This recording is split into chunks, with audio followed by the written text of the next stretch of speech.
Kita sadari bersama bahwa pemilu adalah proses politik yang tujuan akhirnya adalah mewujudkan kemakmuran serta kesejahteraan bangsa dan negara.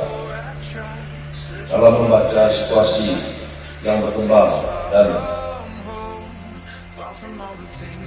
konteks kita selaku aparat pelindung pelayanan pada masyarakat, maka seyogianya kita tidak mensikapi secara underestimate dan berdirilah pada proporsi profesional dan standar operasional dalam pelaksanaan tugas sesuai dengan amanat konstitusi Republik Indonesia.